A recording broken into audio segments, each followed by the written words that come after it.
We have some movement in Tesla's case versus Martin Tripp. The German version of the Model Y could truly be revolutionary. Full self driving subscriptions may be imminent, and Tesla introduces touchless test drives. This is Tesla Tidbits episode number 624, recorded for September 21st, 2020.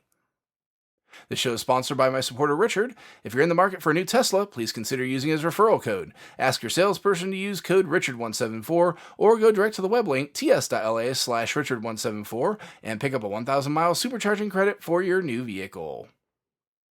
First up for this week is the ongoing case of Tesla versus Martin Tripp, courtesy of Reuters, and a hat tip to Nikhil Chaudhry for pointing me at it. If you're unfamiliar with this case, way back in June of 2018, where Tesla filed suit against Tripp, a former process technician at Giga Nevada, whom they accused of writing software to hack into the manufacturing operating system, sharing that data with outside sources, and making false claims to the media about the information that was stolen. Tripp contends he was a whistleblower informing the public of inefficiencies material to stockholders and countersued for defamation for comments made by Elon or Tesla Communications related to the lawsuit. On Thursday, the judge in the case greatly narrowed the case in making several summary judgment decisions. Judge Miranda Dew said that Tesla failed to show that the disclosure harmed the company to the amount of $167 million as claimed.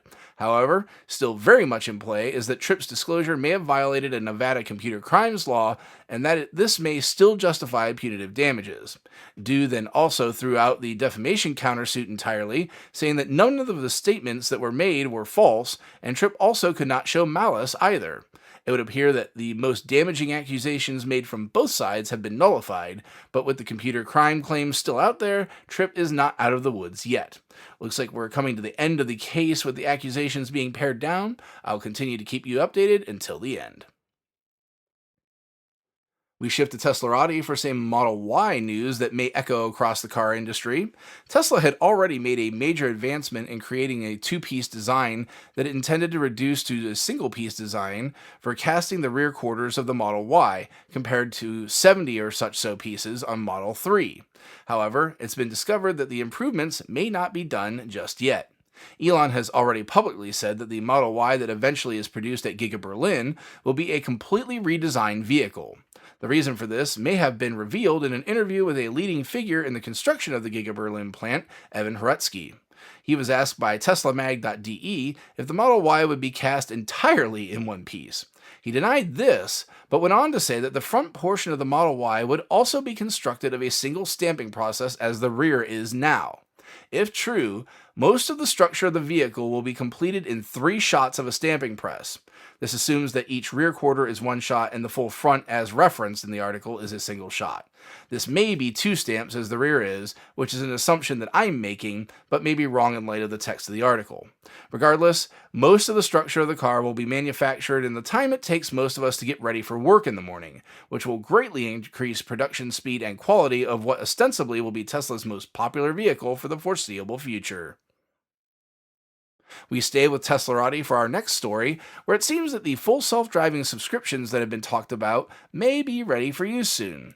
Redditor Calump01 posted to the Tesla Motors subreddit that they'd been digging around the Tesla app and found evidence that the app had code preparing for subscriptions in the upgrade section. The accompanying screenshot shows that the interface now has both a buy and subscribe tab in the upgrades section. Now, it's possible that this may also be for properly delineating a paid subscription for premium connectivity rather than listing it under the buy section when it is an annual cost, so this may not be as open and shut as it may seem. Regardless, I'll monitor the situation and let all of you out there know when the subscription is available.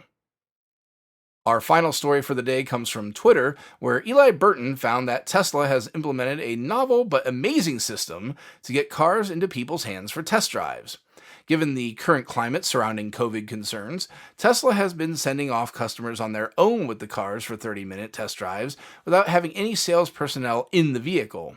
My wife and I got to experience this for ourselves, and let me tell you, while Tesla sales folks are some of the friendliest and knowledgeable you'll ever deal with, it was nice to be able to discuss the vehicle amongst ourselves freely.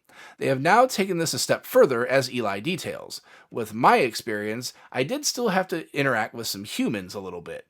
But with Eli, in the window of the vehicle sitting on the Tesla lot is a sign with a QR code. Scan this code and you'll be taken to a form that asks a few questions on your name, what you're currently driving, how soon you might want to purchase, etc. On submission, the result Eli received showed that someone would be unlocking the vehicle remotely in the next 5 minutes, allowing you to take off on your test drive without staff or logistics being necessary. I've got to think that this is certainly going to sell some cars.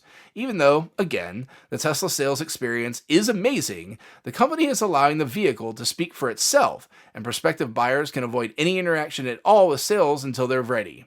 Yet another example of Tesla improving the car sales experience.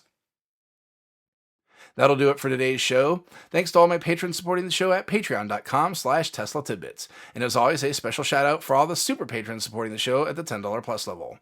They are Ryan Scarborough, Lee Sweet, William Henry Crew III, Dorian Steve Guberman, Ralph and Cheryl Waterhouse, Todd Sullivan, Mitch Long, Zortec LED Canada, Morven Ogg, Raymond and Deborah Malkowitz, T Sportline, Vicky Kirk, Ricky Johnston, Nathan Garza, Ed Patterman, Sunil Joseph, and Brad Lettner.